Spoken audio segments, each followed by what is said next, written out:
I am a big fan of time management because there aren't enough hours in the day and we're not getting any more hours in the day. So we have to figure out how to get more out of those hours.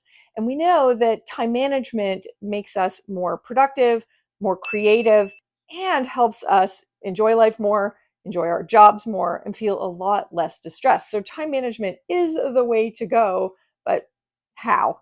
I'm going to talk about two different categories of time management techniques, get really practical with you about things that you can do to get more out of your time and to enjoy that time more as well. Okay, so part of effective time management is better structuring your time. So the number one thing I want you to do, and there are a variety of apps you can download, I've tried them, to create a time budget. And like with doing your financial budget, the place to start is with just tracking what you're spending today. So, it's always shocking when you track your time and figure out, oh, wow, I spent a lot of time on Instagram today when Apple released that screen time diagnostic. It was really alarming. We're like, oh, wow. So taking a time budget, using an app for a week or so just to get a sense of where you're allocating your time. How much time is going to email? There was a study a while ago that said about 11 hours a week we're going to email. You need to know that, and you need to know how much of that time that you're spending is a good use of time. So number one, start with a time budget. Start by just looking at your current use of time, but then that's an opportunity to say, here's where I want to shave back a little bit. I want to spend less time doing this. And you may see that, wow, this is really important to my objectives, or this is work that I really enjoy, and I'm shortchanging it. It's getting very little of my week. I want to increase that. So time budgeting, there are apps. I can put a link below to a few of them. Use those apps, try it, and then create your first pass at a time budget. Number two, the second technique that will be really effective in helping you get more out of your time is structure your time into batches.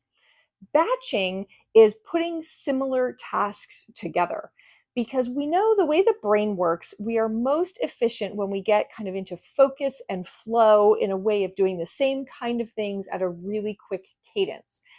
We know that there's a big cost. It's called cognitive switching in going from one kind of task to a different kind of task. So if you're doing really creative work, you're trying to come up with a pitch for some wonderful new client opportunity you have, and then you get into doing an expense report, or there's a huge cost in switching from one to the other, and going back from that expense report back into your creative presentations probably going to take you about 20 minutes to get back to something that actually is innovative or creative. So batching your tasks, how do we put it together? So you may say, I'm going to respond to emails for 30 minutes in the morning, 30 minutes after lunchtime, and 30 minutes to clean out the urgent things before I go home at night. That's batching. I put all of my administrative tasks on Monday mornings. I have blocked Monday mornings. I can do invoicing. I can write proposals. And that batching means that I can work really efficiently through a list.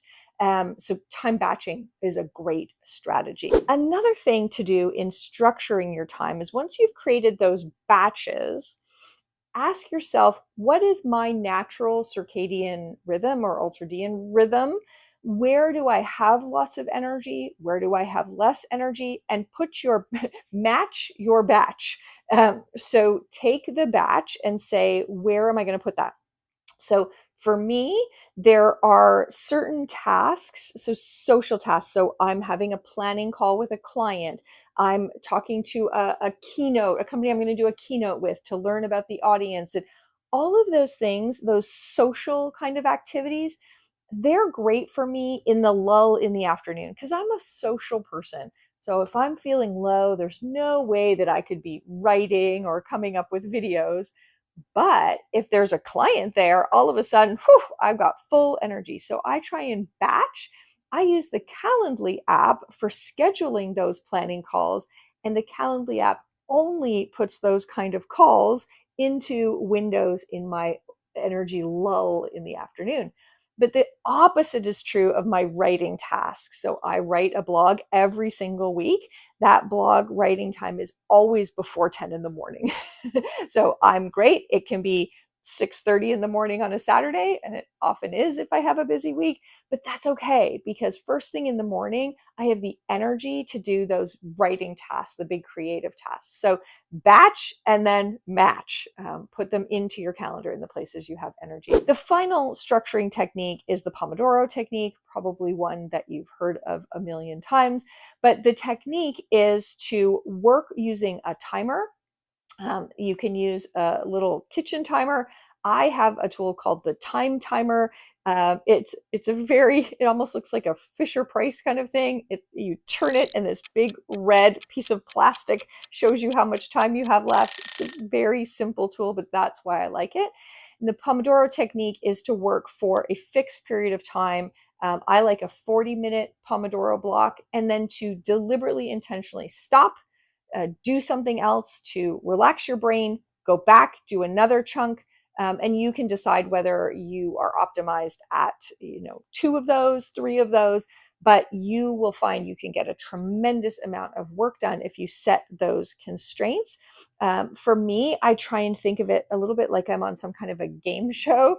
I'll say, okay, I'm going to get this blog from the draft text. I'm going to get it uploaded onto the website, get the image, I'm going to do that in 20 minutes, go. And somehow adding the little bit of a race to it makes it, I don't know, more fun. At least I'm fooling myself. So techniques to better structure your time: using a time budget, and there are lots of tools to help you with that. Batching your time so that we reduce those cognitive switching costs. Matching your batches to your energy level, putting the right things in the right place in a week. I love starting my Monday morning with that time to plan, but I have lots of clients who put that as their Friday afternoon block because they like to go into the weekend knowing that the ducks are orderly for the following week. And then using Pomodoro technique to do little sprints and then rest and sprint again, you'll get a ton done. So those are techniques for better structuring your time. What about protecting your time? So one thing is, I talked about cognitive switching. Cognitive switching applies very much, very strongly in meetings as well. So one of the things you can do to protect your time is, instead of just having one team meeting where you're covering everything from, has everybody got their expense reports in, all the way to, what's our strategy going to be for the next 3 years. You can be much more efficient if you batch within your meeting structure. So we have a Monday morning 30-minute huddle. We don't even sit down. We just share what's going on in the week, make sure that everybody knows what's going on. And that's completely different from our once monthly meeting where we talk about our strategic projects and what progress we're making and whether we need to reallocate. You will find, I know it sounds counterintuitive, that having more meetings could in any way make you more efficient. But what happens is you get a lot more done in those meetings. You can shorten them. If that huddle were in a 2-hour meeting, you'd suddenly find that 30 minutes of content taking an hour, because we just fill the space. And particularly with stuff that's really tactical or operational, we can go on and on and on. So get a better meeting structure so that you've got your operational, tactical, in the weeds stuff contained into a small huddle. And then separate out the stuff where you need to spend more time, you need to be more creative, batch that work in your meetings as well. Secondly, just don't go to some meetings. A great way to protect your time is to say, if the meeting doesn't have an agenda, I'm not going. If the meeting has an agenda, but it's not the most important thing that we could be talking about right now, or we're not ready to have that conversation, we're not set up for success, we don't have the right people involved, so I can go to the meeting, but I know darn well we're going to need another meeting after that meeting because it's not the right people. Those sorts of things make declining a meeting one of the best ways that you can protect your time. It may be that you can't completely decline the meeting, but you can say, could you let me know where this piece is on the agenda? I think I can add value there. I think I need to be at that part, but I'm just going to attend for that agenda item instead of for the entire meeting. So we can protect our time by declining meetings that aren't set up for success or aren't aligned with our most important priority, or we can just really shrink those meetings and our participation back to only the most important stuff. That's a key piece of it. Another thing that you can do is get your email under control. Protecting yourself from email is really, really important these days. So one way to make email a more effective use of time management, first of all, is to use subject lines better. So if we could get to the point where our subject lines kind of were the executive summary, so it may say, I would have a verb first, like this is just for your information, or this is action required, or this is decision required, or whatever else. Start with that, then have a little description of this is about the Acme proposal. And then the final thing in the subject line should be what's the due date. So it may say end of day. It may say by the 25th. But if you do that, if you send an email serving the person who's receiving it by helping them to very quickly triage that this is not something that needs to interfere with my day. So this is about protecting our time. It's such a great thing to do for someone, just scanning their inbox like, oh, yep, okay, that's for later. Another thing you can do in the body of the email that really helps people protect their time is put the TLDR, put the punchline. If there's an action required, I always put one line with the action required, then I put like a bunch of asterisks, and then I put the context below. Again, then the person can get right to what they need. They may not need all that context. They can dip into it if they do. So getting our meeting or our email hygiene, meetings as well, but email hygiene better is such an important technique for better using our time. The next thing you need to do is set your standards of how you are going to use email on your team. I think teams that manage their time really effectively do things like say, we expect everyone to have checked their email by 9 a.m. So anything in there that has an urgent action required, they deal with that. Then they're going to check again at the midday and again before the end of the day. But great time managing teams do not expect people to be checking their email in between those times. So, what does that mean? Does it mean, if I need somebody at 10 a.m., I'm screwed? No, it means that we're going to get out of email if we need somebody urgently or more urgently than that. That's a great time to just phone somebody, walk over to their desk. Because if we use email as a way of that somebody has to respond to immediately, then all we're doing is saying you don't get to protect your time. You're never going to be in focus and flow. You're never going to be able to get that batch done because you have to be dipping out of that to check your email all the time. So really effective time management teams understand that protecting good time, high quality, efficient, productive time means setting email into chunks and not violating those. If you do need someone urgently, pick up the phone, use a different approach. Okay, what about barriers? So another key technique for protecting your time is to set up barriers that say to people, go away. Now, you can use physical barriers. So physical barriers are, I'm going to actually get up and go into an office where I can close a door. That's a great one. I worked in a big open office for a long time, and many of us had noise canceling headphones.